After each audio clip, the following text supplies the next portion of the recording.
નમસ્કાર, સત્યમેવ જયતે લાઈવ ન્યૂઝમાં આપનું સ્વાગત છે। વડોદરાના યુવા ખોખો ખેલાડી ધનવીન ખોપકરને પ્રતિષ્ઠિત સરદાર પટેલ જુનિયર એવોર્ડથી નવાજવામાં આવ્યા છે।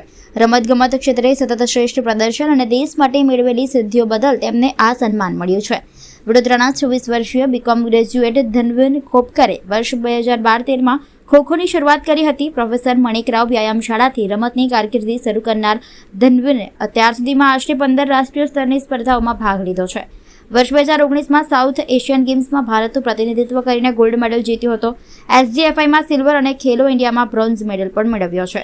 તેઓ 5 વર્ષ સુધી MS યુનિવર્સિટી માટે રમ્યા અને 3 વર્ષ સુધી ટીમનું નેતૃત્વ કર્યું હતું।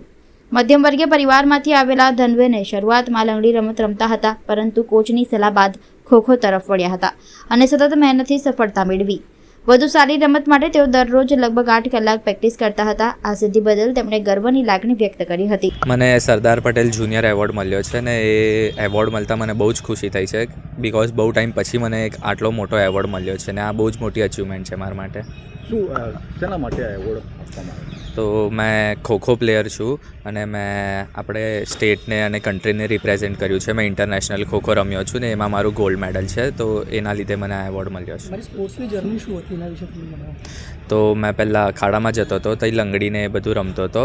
પછી ત્યાંના જે કોચિસ છે અખાડાના જુમાદાદા વ્યાયામ મંદિરના, એમને મને જોયું ને એમને કીધું કે તારું પોટેન્શિયલ વધારે ખોખોમાં છે, તો તું ખોખોમાં તારું કરિયર આગળ વધાર। તો એ રીતે મેં ખોખોમાં આવ્યો ને ત્યાંથી મેં ખોખોની જર્ની ચાલુ કરી। એ પછી મેં અંડર 14, અંડર 16, અંડર 18 રમ્યો, અને પછી મેં સિનિયર નેશનલ રમ્યો અને પછી મેં ઇન્ટરનેશનલમાં સિલેક્ટ થયો। ઇન્ટરનેશનલ જ્યારે રમતા હતા ત્યારે સામે જે પ્રતિદ્વંદી હતા એ કેવા પ્રકારના તમને ફાઇટ આપતા હતા, તે વખતે શું વિચારતા હતા?